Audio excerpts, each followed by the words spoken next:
Hello everyone, Matt from Model Minutes here, and welcome back to the workbench for another unboxing. This week it is the Airfix Fiat G.50 in 1/72 scale.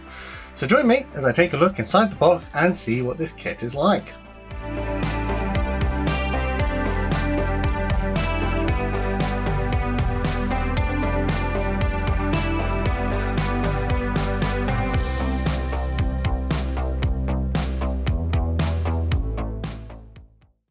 So starting off on the front of the box, we can see that it is part of the Vintage Classic range. So that means that straight off the bat, we know it's going to be one of the older toolings from Airfix. And it has the very old and vintage Roy Cross artwork, which I absolutely love. We've got the G50 in combat with some American planes. Flipping over to the back of the box, and we've got our painting instructions and decal placement guide, and this is printed in colour, which is always great to see because it makes it so much easier to decide what to do with your paints. Down here at the bottom it tells us our Humbrol paint callouts, and over on the right hand side we've got a small cartograph logo, which means that the transfers on the inside should be absolutely top-notch quality. Just over here we've got our item code, which is A01046V, V standing for vintage. Turning on to the thin edges of the box then, we've got some information about the actual G50 and the product itself. So being a vintage classic kit, it tells us that the mould tools were made in 1967 with the Roy Cross artwork from the same year. The length of the kit is 111mm, the width is 152, and there are 33 parts.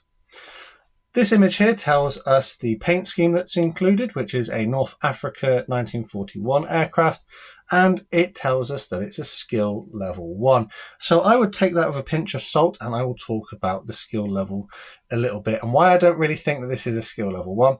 But moving on. We've got one Airfix flying hour, so cut out and keep that, and if you're a member of the club, you can redeem it against more kits. This side of the box has the usual warnings in various languages, along with some symbols and a postal address for Hornby Hobbies. And it tells us here that this kit is recommended to those aged 8 and older. And the very short edges just has the same information as on the front to help you see it on the shelf. So let's get the box open and see what we've got inside. As usual, let's take a look at the instructions first. And as is very typical from Airfix, we've got information about the actual prototype here on the front, and then some hints and tips down the bottom. It's an A4 booklet. Well, it's just an A3 piece of paper, really. And on the first page, we've got some information and it's almost like tips, but not really. It tells you how to do the decals, how to dip them in warm water to release them from paper.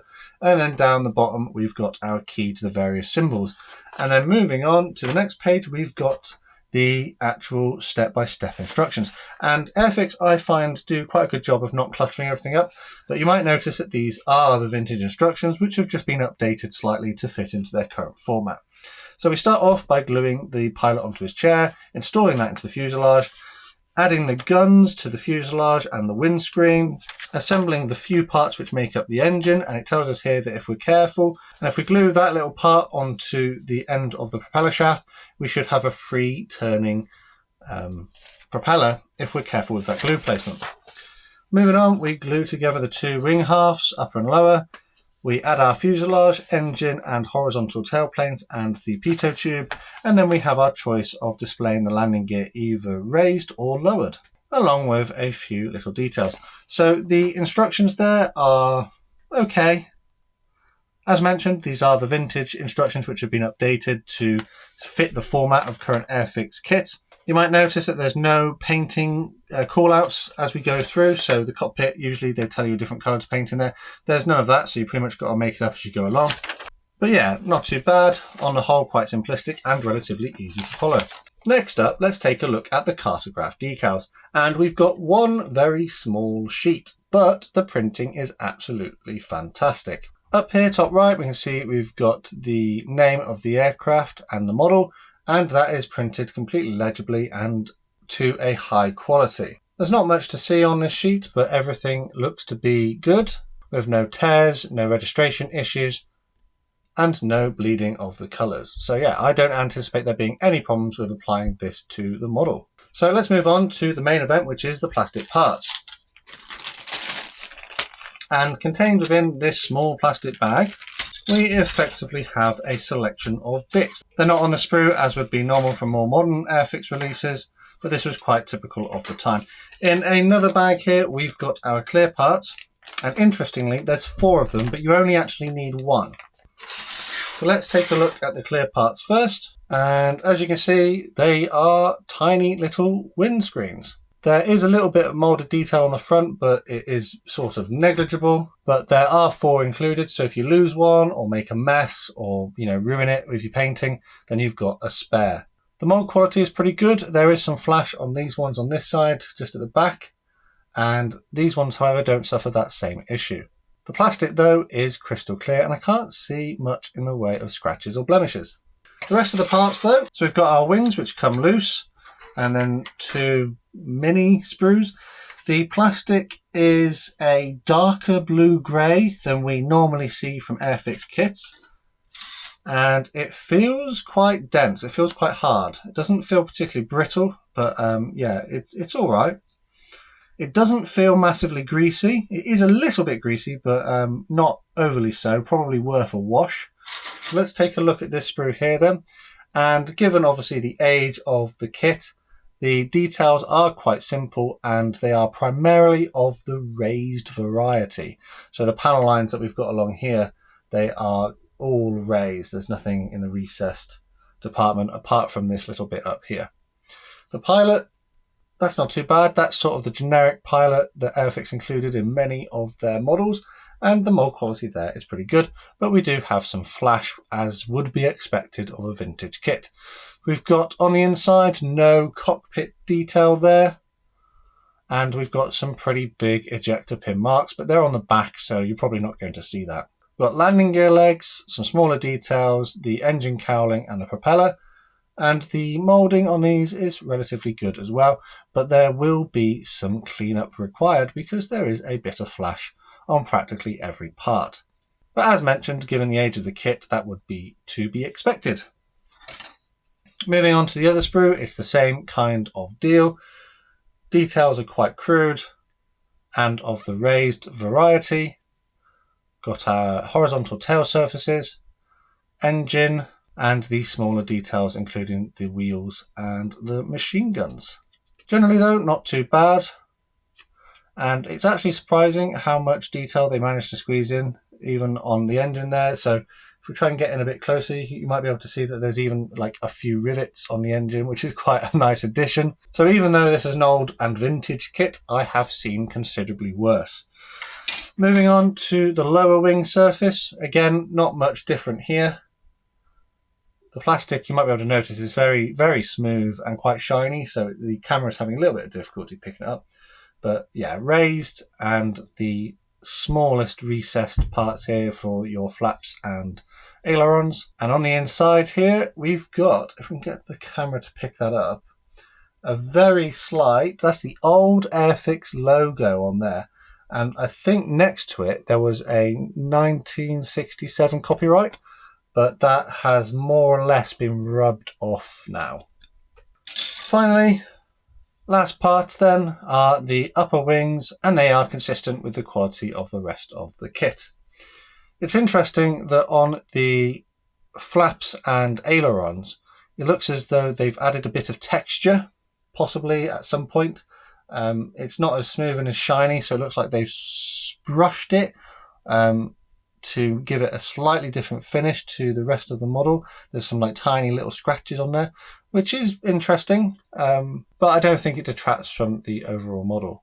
There are some scratches and dents in a few little places where I guess the mould hasn't been particularly looked after, but not too bad. Hopefully the assembly of the kit goes together quite well without any real dramas. So personally, seeing as this comes with a pilot, I would be tempted to do this in a flying pose. But anyways, I think it's time to summarize what we had.